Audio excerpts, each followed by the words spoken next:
여러분 사도행전에 보면 이제 중요한 사건 세 가지가 있습니다. 가장 첫 번째로 사도행전 2장에 보시면 오순절 성령 강림 사건이 사도행전에서 첫 번째로 중요한 사건이고, 두 번째로 중요한 사건은 사도행전 8장에 가보시면 사도 바울이 회심하는 사건이 나옵니다. 이것이 두 번째로 중요한 사건이라고 말할 수 있다면, 세 번째 중요한 사건이 오늘 본문의 사건입니다. 고넬료의 가족이 회심한 사건이 바로 세 번째로 중요한 사건이 됩니다. 이 사건이 중요한 이유는 복음이 유대인에게서만 머물러 있지 않고 이방인에게까지 복음이 전한 첫 번째 사건이기 때문에 그렇습니다. 오늘 우리가 10장 내용을 살펴보기 전에 고넬료라고 하는 인물에 집중해 보려고 합니다. 저 여러분들 모두가 하나님의 사랑받는 백성임에 틀림이 없습니다만, 하나님은 역사의 중요한 갈림길에서 어떤 한 사람을 통해서 하나님의 뜻을 보여주고 또 어디로 가야 되는지 모르는 그 복잡한 그때에 그 한 사람을 통해서 가야 될 길이 무엇인가라고 하는 것을 보여주게 됩니다. 오늘 그 중요한 사건에 고넬료라고 하는 사람이 쓰임받고 있다라고 하는 겁니다. 자, 그렇다면 과연 그가 어떤 사람이기에 이 중요한 사건에 쓰임받고 있는가라고 하는 것을 오늘 우리가 함께 살펴보면서 은혜 나누려고 합니다. 오늘 1절의 말씀 보시면 고넬료의 외적인 특징이 나오게 됩니다. 그는 이달리아 부대의 백부장이다라고 얘기합니다. 그럼 백부장은 100명의 부하를 거느리는 어떤 장교라고 이해하시면 됩니다. 근데 학자들에 의하면 이달리아 부대의 이 백부장은 어떤 다른 백부장과는 조금 다르다라고 얘기합니다. 이달리아 부대는 로마 귀족의 자제들로 구성된 특수부대였다라고 말합니다. 그래서 그야말로 엘리트 중에 엘리트가 모여있는 곳이 이달리아 부대였다라고 하는 거죠. 그 부대의 백부장이었으니까 이 백부장도 꽤 영향력이 있는 사람이었다라고 하는 것을 우리가 알게 되죠. 고넬료가 훌륭한 프로필을 가지고 있는 것은 사실이지만 하나님은 어떤 외형적인 프로필로 그 사람을 쓰시는 것은 아닙니다. 중요한 것은 2절에 나오게 됩니다. 2절에 보면 고넬료의 내적인 특징 두 가지가 나오는 것을 보게 되는데, 첫 번째로 고넬료는 경건한 자였다라고 말합니다. 이 경건이라고 하는 말은 한자로 공경할 경, 정성스러울 건자를 씁니다. 그러니까 어떤 대상에 대해서 정성스럽게 공경한다라고 하는 의미가 있는 거죠. 이건 성경적인 의미로 해석을 하면 고넬료는 하나님이 누구신지를 알았고 그 하나님을 경외하는 지혜로운 사람이었다라고 말할 수 있는 거죠. 여러분, 예수님 당시 종교와 사회 또 문화를 생각해 볼 때 이 고넬료가 하나님을 믿었다라고 하는 것이 얼마나 놀라운가라고 하는 것을 우리가 한번 생각해 보게 됩니다. 여러분, 예수님 당시에 이스라엘 백성들은 로마에 의해서 지배를 당하고 있었습니다. 그런데 로마 이전에 그리스라고 하는 나라가 고대 이스라엘과 또 유럽 지역을 제패를 하고 있었던 때입니다. 이 그리스라고 하는 이 나라가 지배하면서 헬레니즘 문화를 강력하게 뻗치고 나가고 있었습니다. 이 헬라 제국 이후에 이제 로마 제국이 들어서고 패권을 장악하게 되는데, 정치 군사는 로마에 의해서 다스려졌습니다. 그런데 종교와 문화 그리고 철학, 관습은 여전히 헬레니즘에서 벗어나지 못하고 있었다라고 하는 거죠. 여러분, 헬라 종교와 어떤 관습이라고 하는 것은 어떤 고귀한 것을 말하는 것이 아니라 우상을 섬기는 겁니다. 여러분, 그리스 로마 신화 우리가 잘 알고 있지 않습니까? 우상이 득세했던 때입니다. 그리고 헬라 철학은 인간 중심적인 철학입니다. 하나님을 인간으로 생각을 하는, 인간처럼 생각하는 그런 철학과 또 신학을 가지고 있었다라고 하는 거죠. 자, 이런 환경 속에서 로마 사람이었던 고넬료가 경건하고 또 하나님을 경외했다라고 하는 것은 놀라운 점이다라고 하는 거죠. 특별히 고넬료가 경건하고 하나님을 경외하며 살았다라고 하는 것은 죄를 짓지 않는 삶을 살았다라고 하는 얘기입니다. 여러분, 여기서 죄라고 하는 것은 윤리도덕적인 죄를 말하는 게 아니라 하나님을 모르는 죄를 말하고 있는 겁니다. 이 죄라고 하는 것은 하나님을 거부하고 죄의 종이 되고 또 사탄의 종이 된 자를 말하고 있는 거죠.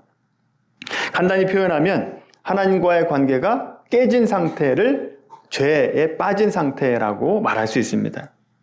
그런데 여러분, 고넬료는 어떻게 했다고요? 하나님을 경외했다. 하나님을 공경했다라고 표현하고 있다라고 하는 거죠. 이것은 이 고넬료가 하나님과의 관계에서 성공하는 자였다라고 하는 것을 우리가 알게 됩니다. 여러분, 죄가 어떻게 하나님과의 관계를 깨뜨리게 되는가라고 하는 것을 알 수 있는 것이 아담과 하와를 보면 알게 되죠. 아담과 하와가 먹지 말라는 선악과를 먹게 됩니다.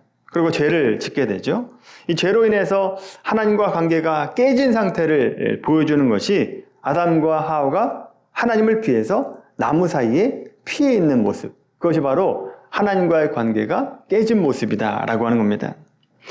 창세기 3장 9절에 보면 하나님께서 이렇게 말씀하세요. 아담아, 내가 어디 있느냐라고 묻죠.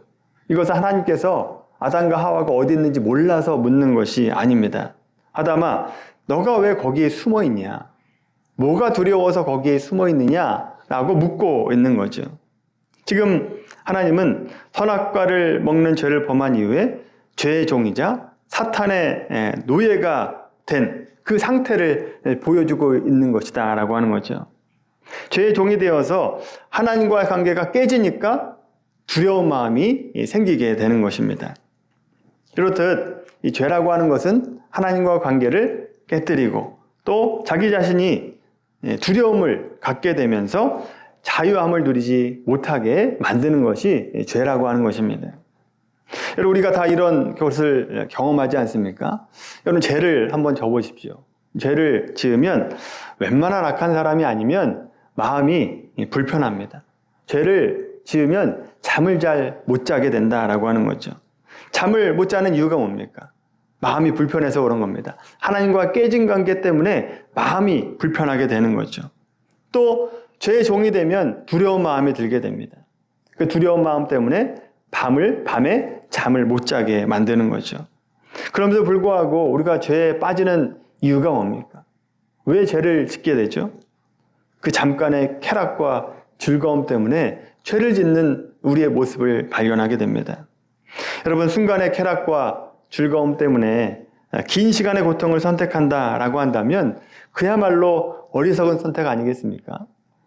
여러분, 죄는 하나님과의 관계를 깬다라고 하는 것을 기억하시고 경건의 삶을 살아가게 되길 바랍니다. 하나님과의 관계가 올바라야 되고 관계에 성공해야 된다라고 하는 것입니다. 두 번째로 고넬료의 특징이 나오는데 백성을 많이 구제하는 자였다라고 말합니다. 적당히 구제한 게 아닙니다. 많이 구제했다라고 말하고 있습니다. 이 말은 고넬료는 사람과의 관계에서도 성공하는 자였다라고 하는 것을 표현해주고 있는 거죠. 이런 백부장의 월급이 사실 많지 않았습니다. 오늘날도 그렇습니다만 그 당시에도 군인의 월급이 많지 않았죠. 오늘날 그런데 그 현실이 그렇다 보니까 이 군인들이 어떻게 먹고 사느냐 하면 식민지에 거주하는 군인들은 그 식민지 사람들을 겁박하고 압박해서 그들로부터 강탈을 하게 됩니다. 그러면서 협박해서 착취하며 살아갔던 것이 당시에 로마 군인이었다라고 하는 겁니다. 그런데 여러분, 고넬료는 어떻게 했다고요? 착취한 것이 아니라 많은 사람들을 구제했다라고 하는 것입니다. 구제를 어쩌다 한번 하는 것은 사실은 그렇게 어렵지 않습니다. 그런데 꾸준히 많이 했다라고 하는 것은 결코 쉽지 않다라고 하는 거죠. 특별히 고넬료가 구제한 사람들은 자기 민족 사람들이 아닙니다. 식민지 사람들을 구제했다라고 하는 거죠. 자기가 착취해서 강탈할 수 있는 사람들을 오히려 구제했다라고 하는 거죠. 여러분, 이것이 섬김입니다. 이것이 바로 진정한 섬김이다라고 하는 거죠. 여러분, 섬김이라고 하는 것은 내가 섬기지 않아도 되는 사람을 섬기는 겁니다. 그게 진정한 섬김이다라고 하는 거죠. 내가 당연히 섬겨야 될 사람을 섬기는 것은 그걸 섬김이다라고 얘기하지 않고 그건 어떻게 보면 윤리 도덕입니다. 당연한 것 아니겠습니까? 그런데 고넬료는 진정한 섬김을 실천하면서 사람과의 관계에 성공하는 자였다라고 말씀하고 있는 겁니다. 자, 그런데 왜 고넬료는 사람들을 구제했을까? 왜 구제하는 일을 많이 했을까요? 왜 이런 일을 했을까요? 누가 시켜서 되는 것이 아니지 않습니까? 하나님을 믿고 하나님께 좋은 것을, 선한 것을 받으면 그 받은 것을 흘려보내고 싶은 마음이 생기기 때문입니다. 그 마음이 생길 때 고넬료는 거부하지 않고 그 마음에 순종해서 사람들을 많이 구제하고 섬겼을 때 행복을 경험했던 겁니다. 여러분, 진정한 행복은 내가 받을 때가 아니라 다른 사람에게 줄 때 진정한 행복을 느끼게 됩니다. 그런데 여러분, 우리는 대부분 주는 것보다 받는 걸 더 좋아하지 않습니까? 대부분은 그렇지 않습니까? 이게 일반적이죠. 그런데 다 받는 걸 좋아하는데 만약에 여러분들이 다른 사람에게 주는 사람이다, 섬기는 사람이다 라고 한다면 받는 사람 입장에서는 어떻게 생각할까요? 저 사람은 왜 다른 사람을 다 받는 걸 좋아하는데 왜 저렇게 자꾸 주는 것일까? 궁금해하면서 상대방이 나에 대해서 호감을 갖게 되고, 호감을 갖고 있으니까 그 사람과 더 자주 만나게 되고, 자주 만나니까 사람과의 관계가 좋아지게 된다라고 하는 것이죠. 그래서 여러분, 섬김의 삶은 사람과의 관계를 성공시킨다라고 하는 것입니다. 여러분 가운데 아직 나는 받는 게 너무 좋다라고 생각하시는 분이 있다라고 한다면 작게나마 섬기는 삶을 실천해 보시길 바랍니다. 작은 일부터 시작하면서 섬김을 실천하시고 사람과의 관계에 성공하는 우리의 삶이 되기를 바랍니다. 이처럼 고넬료가 하나님과의 관계에 성공했고 또 사람과의 관계에 성공했던 사람입니다. 그 관계에 성공했다라고 하는 것을 보여주는 말씀이 4절 말씀에 나옵니다. 오늘 보면 4절 말씀 한번 보십시오.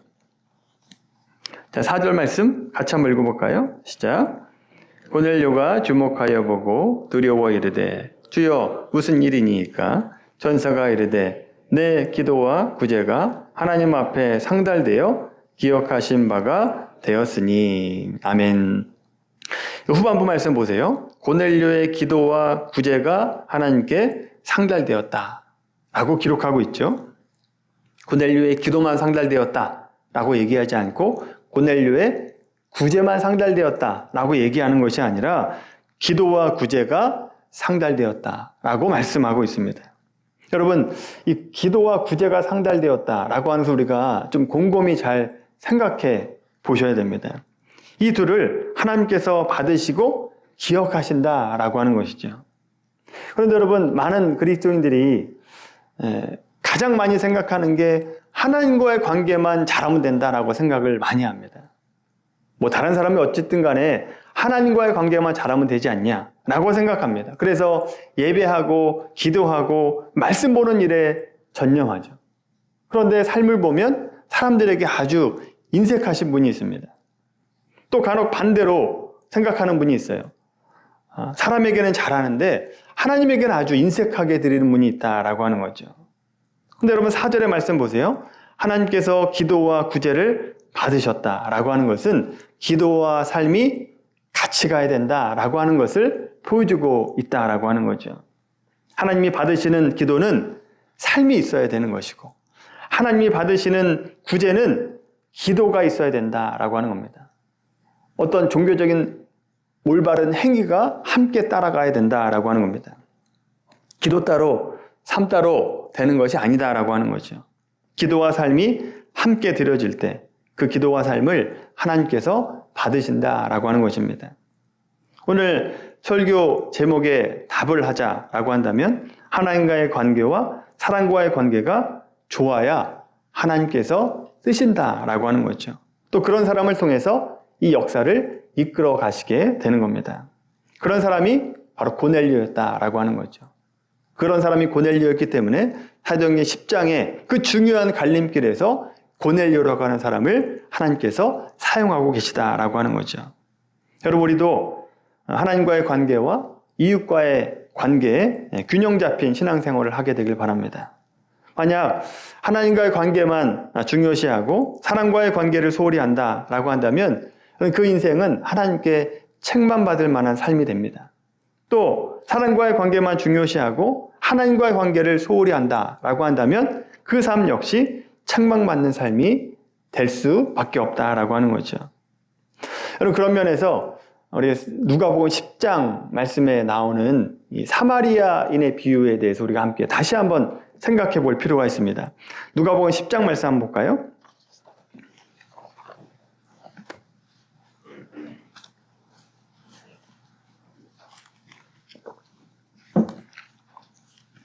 누가복음 10장 25절 말씀입니다. 신약성경 106페이지입니다. 누가복음 10장 25절부터 37절까지 말씀. 선한 사마리아 사람에 대해서 말씀하고 있는데 25절부터 37절까지 다 같이 한 목소리로 읽겠습니다. 어떤 율법 교사가 일어나 예수를 시험하여 이르되 선생님, 내가 무엇을 하여야 영생을 얻으리이까? 예수께서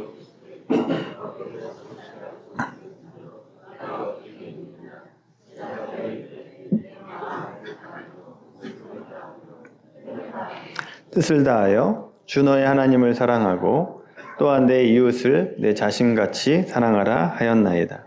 예수께서 이르시되 내 대답이 옳도다. 이를 행하라. 그리하면 살리라 하시니 그 사람이 자기를 옳게 보이려고 예수께 여짜오되 그러면 내 이웃이 누구니이까? 예수께서 대답하여 이르시되 어떤 사람이 예루살렘에서 여리고로 내려가다가 강도를 만나면 강도들이 그 옷을 벗기고 때려 거의 죽은 것을 버리고 갔더라. 마침 한 제사장이 그 길로 내려가다가 그를 보고 피하여 지나가고 또 이와 같이 한 레위인도 그 옷에 이르러 그를 보고 피하여 지나가되 어떤 사마리아 사람은 여행하는 중 거기 이르러 그를 보고 불쌍히 여겨 가까이 가서 기름과 포도주를 그 상처에 붓고 싸매고 자기 짐승에 태워 주막으로 데리고 가서 돌보아 주니라. 그 이튿날 그가 주막 주인에게 데나리온 2를 내어주며 이르되